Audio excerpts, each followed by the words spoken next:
Looking to purchase a condo in Miami, Florida, and don't know what you can afford and what buildings you can get into depending on your budget? You guys might be thinking that you have to spend $1 million to live in Miami, and let me tell you, you couldn't be farther from the truth.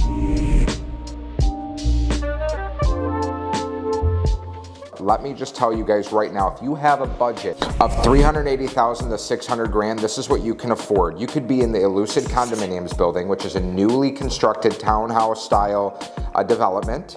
The Yodel Pad, 6080 Design Hotel. Okay, now we're getting into one of my favorite buildings. Now this building can go from 435 all the way up to 5 million if you get the penthouse, the Paraiso Bay, Miami. Paraiso is one of the nicest buildings located in Edgewater. Edgewater, Midtown, Miami area is probably the most desirable part of town if you're a younger person and you like to be active. I love that area. Downtown has great spots as well. Brickell is definitely a spot where you can live and not even have a vehicle. You could literally just walk around in Uber, honestly. The Hyde in Midtown is great. I know I just mentioned Edgewater, so the Hyde.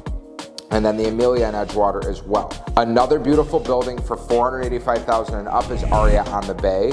Very quiet building, very classy, right on the water. Guys, when it comes to location, you cannot find a better spot.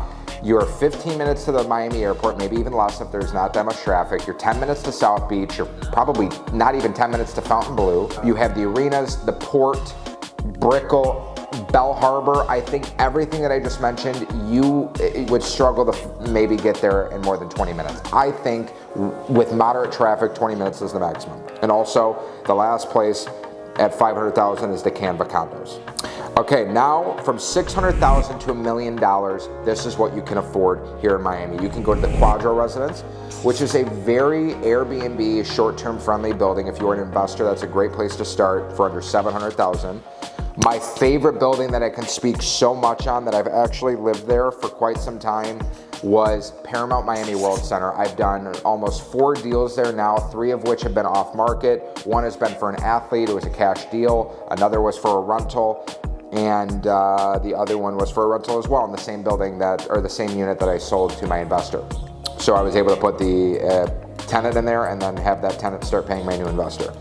Okay, so the Paramount Miami World Center is a 60-story condominium tower. It is literally what redefined Miami. It is the second largest urban development in all of Florida, actually in all of the country aside from Hudson Yards. It's a $2.2 billion development, if my memory serves me correctly. It is over 25 acres. There's commercial space there, there's retail, Lucid Motors is going in there, Sephora, there's rumors that Apple is going in as well, so it has a little bit of a commercial component. You are walking distance to Bayside, you are walking distance to the arena.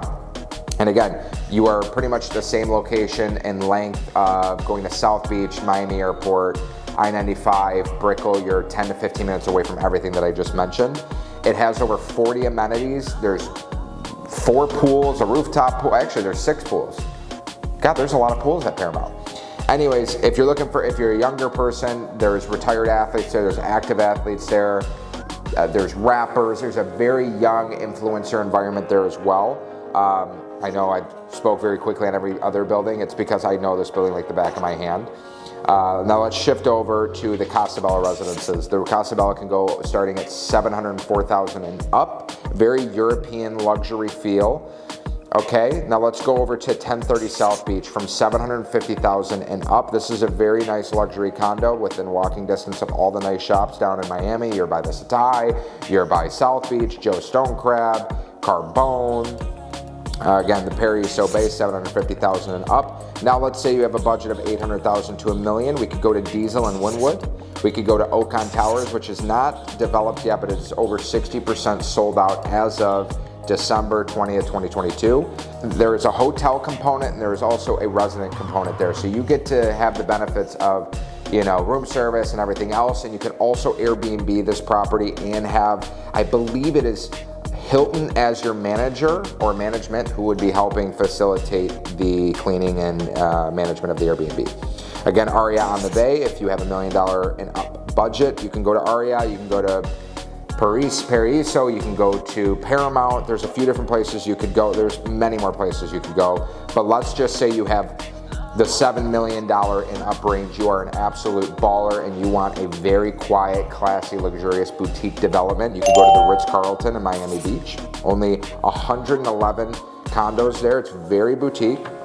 You can go to 1000 Museum, which is home to the Jonas Brothers, Food God, David Beckham, Dave Grutman, until he finishes the construction of his new home, and a few other celebrities just named. Okay, the LSC building in Edgewater is also a very, very unique building. It's like stacked, it's very different. It gives me anxiety just thinking about how the architectural and engineering went into that, but they did it, okay? I'm not the city, I'm not the one that stamped the approval on that one, but hey, so far it works. Okay, the Monad Terrace, 8.5 million to 9.2.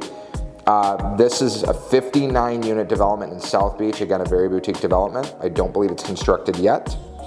Waldorf Astoria is going to be making a name for itself in Miami. You guys know the Waldorf Astoria. We don't even need to talk about it. They're all over the world. I've seen 2 or 3 of their developments, most of them in New York.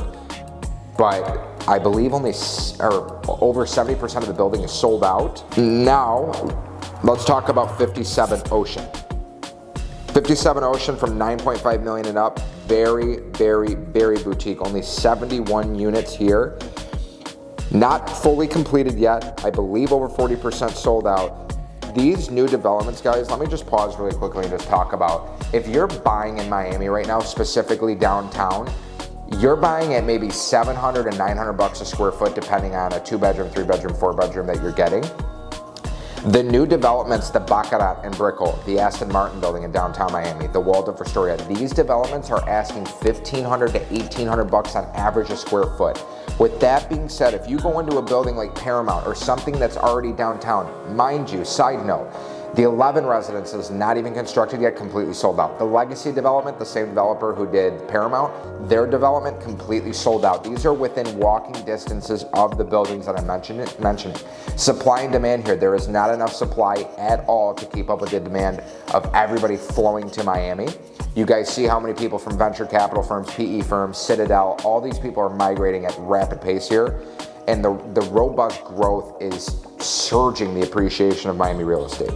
I just want to note that. If you guys want more information on that, feel free to message me on Instagram, DM me, email me, any way you want to contact me. I'm happy to help. Okay, back on track. 300 Collins. 300 Collins from $9.75 million, a exclusive boutique development, 19 units here in South Beach, south of 5th, which is the most desirable place you could be in South Beach. The Palazzo della Luna is also a newer development coming to Miami as well. 5 Park, 18 million and up. Okay, these towers are for, I know I keep saying exclusive, but very, very, very high-end and exclusive people that want privacy, that want class, that want to be waited on hand and foot and have the red carpet rolled out to them, which is why I'm working in the luxury market, because I know how to satisfy and service my customers better than anybody. Guys, I hope this helps. I really want to be more than a real estate agent here in Miami. I want to be your tour guide. I want to be the guy that you can call or ask for, where should I go out to eat? Who do you know to get me in this restaurant? It's booked. How do I get in this building? I know a lot of the managers, the people at the front desk. I can pull strings and make things happen. That is why you should work with me and consider working with me in the future, not only to build your real estate investment portfolio, but to buy your second residence, third residence, or primary residence here in Miami, Florida, or Detroit, Michigan. Thank you guys so much. If this is a YouTube video, please subscribe, hit the like button, comment. It really, really helps out the channel and help other people like you that are searching for this. Truthfully, it means a lot from the bottom of my heart. I wish you guys a great year, because you are going to see this probably a little after January, or maybe a little bit after the start of the year. So thank you again, and I will see you soon. Let's go.